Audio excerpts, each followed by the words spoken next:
ದರ್ಶನ್ಗೆ big shock.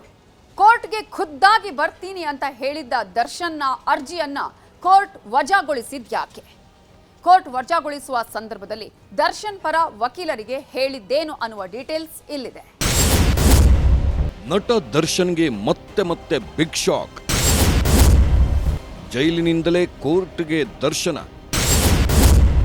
Session court ಮಹತ್ವದ ತೀರ್ಪು. ರೇಣುಕಾಸ್ವಾಮಿ ಕೊಲೆ ಕೇಸ್ನಲ್ಲಿ ಲಾಕ್ ಆಗಿದ್ದು ದರ್ಶನ್ ಪಾಲಿಗೆ ಮುಟ್ಟಿದ್ದೆಲ್ಲ ಕಂಟಕವಾಗ್ತಿದೆ. ಮಾಫಿ ಸಾಕ್ಷಿಯ ಸಂಕಷ್ಟ ಎದುರಾಗಿರೋ ಹೊತ್ತಲ್ಲೇ ಮತ್ತೊಂದು ಶಾಕ್ ಎದುರಾಗಿದೆ. ದರ್ಶನ್ ಕೋರ್ಟ್ಗೆ ಖುದ್ದು ಹಾಜರಾಗಬೇಕು ಅಂತ ಸಲ್ಲಿಸಿದ್ದ ಅರ್ಜಿ ವಜಾ ಆಗಿದೆ. ದರ್ಶನ್ ಪರ ವಕೀಲರು ಸಲ್ಲಿಸಿದ್ದ ಅರ್ಜಿ ವಜಾ ಆಗಿದ್ದು ವಿಡಿಯೋ ಕಾನ್ಫರೆನ್ಸ್ ಮೂಲಕ ಆರೋಪಿಗಳ ಹಾಜರಿಗೆ ನ್ಯಾಯಾಧೀಶರು ಸೂಚನೆ ನೀಡಿದ್ದಾರೆ. ಅಲ್ಲದೆ ವಕೀಲರ ಜೊತೆ ಸಂಪೂರ್ಣ ಸಂವಹನಕ್ಕೆ ಅವಕಾಶ ನೀಡಿದ್ದಾರೆ. ರೇಣುಕಾಸ್ವಾಮಿ ಕೊಲೆ ಪ್ರಕರಣಕ್ಕೆ ಸಂಬಂಧಿಸಿ ಮಾಫಿ ಸಾಕ್ಷಿ ವಿಚಾರಣೆ ವೇಳೆ ನ್ಯಾಯಾಲಯಕ್ಕೆ ಖುದ್ದು ಹಾಜರಿ ಕೋರಿ ದರ್ಶನ್ ಸೆಷನ್ ಕೋರ್ಟ್ಗೆ ಅರ್ಜಿ ಸಲ್ಲಿಸಿದ್ರು. ಕಳೆದ ವಾರವಷ್ಟೇ ನ್ಯಾಯಾಲಯದಲ್ಲಿ ವಾದ ಪ್ರತಿವಾದ ನಡೆದಿತ್ತು. ಆದರೆ ವಿಚಾರಣೆ ವೇಳೆ ಕೋರ್ಟ್ ಸೋಮವಾರಕ್ಕೆ ಆದೇಶ ಕಾಯ್ದಿರಿಸಿತ್ತು.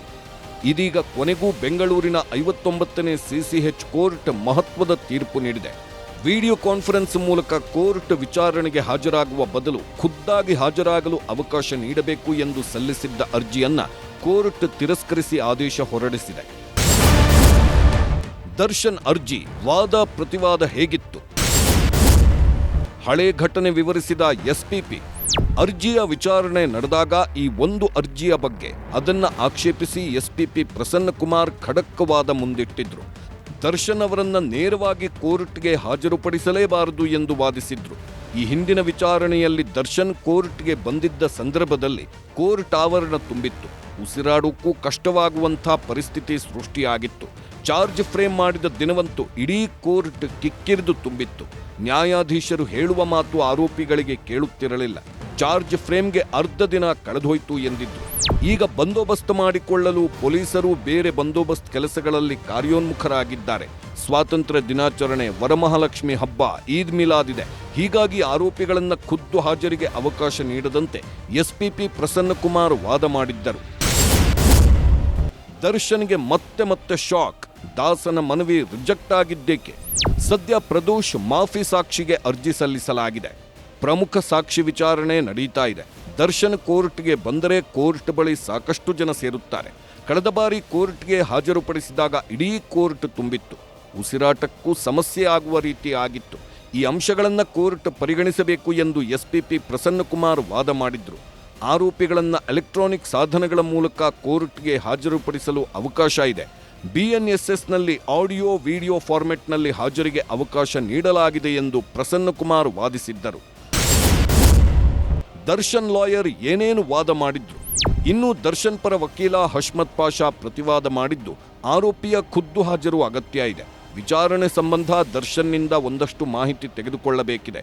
ಕ್ರಾಸ್ ಎಕ್ಸಾಮಿನೇಷನ್ ಮಾಡುವಾಗ ಕೆಲ ಮಾಹಿತಿ ಪಡೆದುಕೊಳ್ಳಬೇಕಿದೆ. ಮಾಹಿತಿ ಪಡೆದುಕೊಳ್ಳಲು ಅವಕಾಶ ಸಿಗುತ್ತಿಲ್ಲ. ಸಾಕ್ಷಿಗಳು ಹೇಳುವ ಮಾಹಿತಿ ಆಧರಿಸಿ ಮಾಹಿತಿ ಪಡೆದುಕೊಳ್ಳಬೇಕಾಗುತ್ತದೆ. ಜೈಲಿನಲ್ಲಿ ಭೇಟಿಯಾದಾಗ ಎಲ್ಲಾ ವಿಷಯದ ಮಾಹಿತಿ ಪಡೆಯಲು ಸಾಧ್ಯವಾಗುವುದಿಲ್ಲ. ವಿಚಾರಣೆ ವೇಳೆ ಆರೋಪಿ ಹಾಜರಿದ್ದರೆ ಸ್ಪಷ್ಟ ಮಾಹಿತಿ ನೀಡುತ್ತಾರೆ. ಪಾರದರ್ಶಕ ಹಾಗೂ ನ್ಯಾಯಯುತ ವಿಚಾರಣೆಗೆ ಆರೋಪಿ ಖುದ್ದು ಹಾಜರಿ ಅಗತ್ಯ ಇದೆ ಎಂದಿದ್ರು. ಆರೋಪಿ ಕೂಡ ವಿಚಾರಣೆಯಲ್ಲಿ ಭಾಗಿಯಾಗುವ, ವಕೀಲರಿಗೆ ಮಾಹಿತಿ ನೀಡುವ ಹಕ್ಕು ಹೊಂದಿದ್ದಾರೆ. ಆರೋಪಿ ಕೋರ್ಟ್ಗೆ ಬಂದರೆ ಯಾವುದೇ ಕಾನೂನು ಸುವ್ಯವಸ್ಥೆ ಹಾಳಾಗುವುದಿಲ್ಲ. ಸೆಲೆಬ್ರಿಟಿ ಎನ್ನುವ ಕಾರಣಕ್ಕೆ ಅವಕಾಶ ನಿರಾಕರಣೆ ಸರಿಯಲ್ಲ. ಜೈಲಿನಲ್ಲಿರೋ ಆರೋಪಿ ಖುದ್ದು ಹಾಜರಿಗೆ ಯಾವುದೇ ವಿನಾಯಿತಿ ಇಲ್ಲ ಎಂದು ಕಾನೂನಿನಲ್ಲಿರುವ ಅವಕಾಶಗಳನ್ನು ಉಲ್ಲೇಖಿಸಿ ದರ್ಶನ್ ಪರ ವಕೀಲ ವಾದ ಮಾಡಿದ್ರು. ವಿಡಿಯೋ ಕಾನ್ಫರೆನ್ಸ್ನಲ್ಲಿ ಕೇವಲ ಟ್ರಯಲ್ ವೀಕ್ಷಿಸಬಹುದು. ಆದರೆ ಆ ಬಗ್ಗೆ ತಮ್ಮ ವಕೀಲರಿಗೆ ಯಾವುದೇ ಮಾಹಿತಿ ನೀಡಲು ಸಾಧ್ಯವಿಲ್ಲ. ಪ್ರಾಸಿಕ್ಯೂಷನ್ ಭದ್ರತೆಗೆ ವ್ಯವಸ್ಥೆ ಮಾಡಿಕೊಳ್ಳಲಿ. ಜಾಮೀನಿನ ಮೇಲಿರುವ ಆರೋಪಿ ಹಾಜರಿಗೆ ವಿನಾಯಿತಿ ಕೋರಬಹುದು. ಆರೋಪಿ ತಲೆಮರೆಸಿಕೊಂಡಿದ್ದಲ್ಲಿ ಮಾತ್ರ ಆರೋಪಿ ಗೈರು ಹಾಜರಿಯಲ್ಲಿ ವಿಚಾರಣೆ ನಡೆಸಬಹುದು. ಆದರೆ ಆರೋಪಿ ಕಸ್ಟಡಿಯಲ್ಲಿ ಟ್ರಯಲ್ಗೆ ಖುದ್ದು ಹಾಜರಿ ಅಗತ್ಯ ಇದೆ ಎಂದಿದ್ದಾರೆ. ನಟ ದರ್ಶನ್ ಅವರ ಈ ಮನವಿಯನ್ನ ಬೆಂಗಳೂರಿನ 59ನೇ ಸಿಸಿಎಚ್ ನ್ಯಾಯಾಲಯ ತಿರಸ್ಕರಿಸಿದೆ.